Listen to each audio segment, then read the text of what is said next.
everyone. Right now I have with me Hamida, the founder of Tripoli Council, and Mr. Muhammad Ginewa, the spokesman of the Tripoli Council. They're both going to update us with the latest uprisings in Tripoli, as well as inform us of the situation in Tripoli and the events that have been happening in Tripoli since February 17th. So, hello Mr. Hamida and Mr. Muhammad. Hello, how are you? Okay. I hope both of you are fine and safe. Could you please start with the events that have been happening in Tripoli from the 17th of February? I'll start from the 17th of February. I was in Tripoli at that time when the revolution was triggered in our great city, Benghazi, and then Tripoli, after the events that took after what dictator Gaddafi has done to our families in Benghazi and the other cities, Tripoli, the young Libyan people in Tripoli, they went demonstrating on the streets of Tripoli, and I was one of those people demonstrating against Gaddafi the first few days, 17th, 18th, 19th, 20, 21, and those days that we reached the where ميدان الشهداء, Korji, Batshal, Sihia, Ben Ashur, Souk al-Jum'ah, and all these areas in Tripoli were demonstrating. The events at the beginning in Tripoli, demonstrations were peaceful. People were going out peacefully, like what happened in Benghazi and the other cities. And then we faced the Gaddafi people who faced us with guns and bullets and all the stuff that happened in Tripoli the first few days. This is the picture at the beginning, just to confirm that Tripoli was involved from the beginning in this revolution and was with Benghazi 100% against Gaddafi, and Tripoli, Benghazi, and all cities all united against this dictator. And also, we just want to show that for the Gaddafi, to show him that Libya is united. We all are from one family. We just only have our family. It's Libya. Our mother is Libya. Our father is Libya. We all are brother and sisters. We all at the same time, when the first bullet, the Gaddafi forces sent it to the people in Benghazi, to their hearts. Our hearts in Tripoli, it's got bleeding, and we all get out in the streets. We start to demonstrate. We don't have no weapons. We just come out, as a youth, old people, young people, doctors, engineers, normal people, educated, non-educated. Everybody just go out because of this regime, and this dictator, which he started to kill us, to kill our people, our sisters, brothers in Benghazi, and we all, with our all voices, we say, we will, with our blood, we protect you, Benghazi. So we just want to show him how we are really Libyan. He can't split us apart. All our people in Benghazi, in Musrata, in Jabal Mfusa, Jdabia, Darna, Sabha, everywhere, even in Sirte, we have no problem with nobody. We have no problem with none of our families. We just want to show him that we are united, and that's why we from the first day we was with the revolution, with the 17th of February, and we still on it. Okay, that's about the start of the uprising in Tripoli. What happened afterwards? I mean, we hear that Tripoli is like under siege. How is the situation in Tripoli, and what is going on exactly?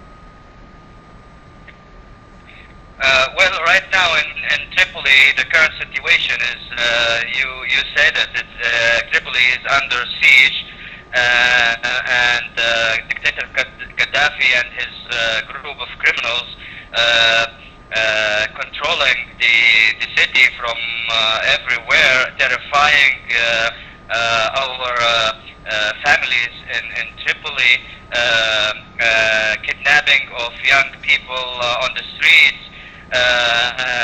People who got injured, and for example today people were like injured and they were put in a hospital in Zawiya Street.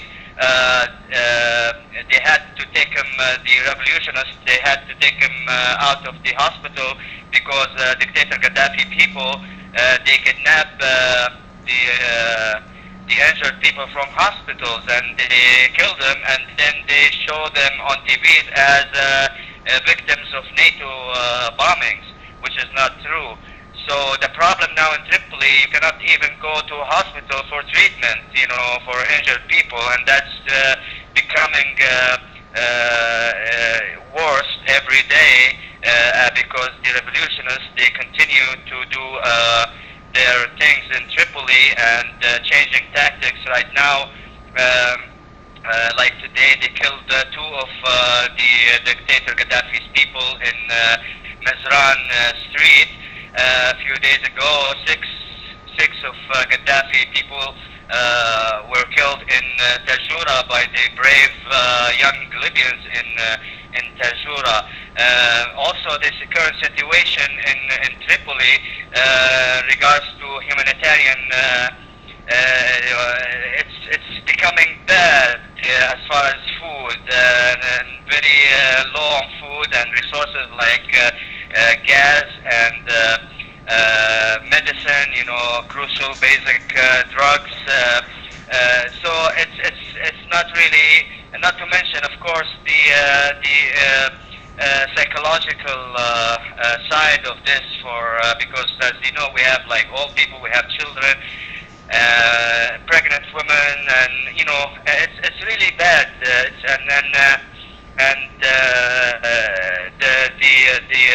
The world, in my opinion, not focusing enough on the capital. So we also heard a rumor that there is no gas, there is no fuel anymore in Tripoli. Is it really that bad, or? Yes, that's not a rumor. That's a fact. More. Yeah, it's a fact, and that's whatever we heard. It's if you go on the ground out there, it's more harder than we ever can tell you or we ever can say, because people out there, they stay in the line for like 3 days to just put a gas in like for 3 Libyan dinars, and right now he started to reduce it for 2 Libyan dinars. So even if, for example, somebody have his grandma or grandpa, or for example, he have a daughter or son, he gets sick, he can't, take him to the hospital. Also, he take the people who they go to the hospital with any kind of disease, even for a flu, they take them from the hospital and they use them as victims for the NATO. And they say that when the NATO bombing, they say that these people, they are victims, which is not true. And the people in Tripoli, they understand that. Yeah. Okay, and this dictator, Go ahead. And there's another thing. I mean, there are people saying that those people that are demonstrating in Bab al-Aziziyya and in the Maidan Shuhada, which they still call on the state TV, Saha al-Khadra, they say that those people are forced and that some of them have been kidnapped in the first days of the revolution. Do you have a confirmation on that? What I have information on is, yes, go ahead, Doctor. Okay.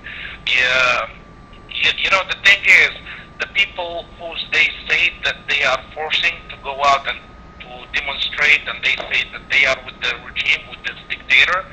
Actually, these people, most of them, if you can see the TV, which is not Libyan TV, I call it's Gaddafi TV, okay? This Gaddafi TV is just only showing the people who's not Libyan. If you just see, he bring them, he pay them money, he give them the cash to come out to dance, to say that they are with him. But the people, the Libyan people who live in Tripoli, they are very terrifying.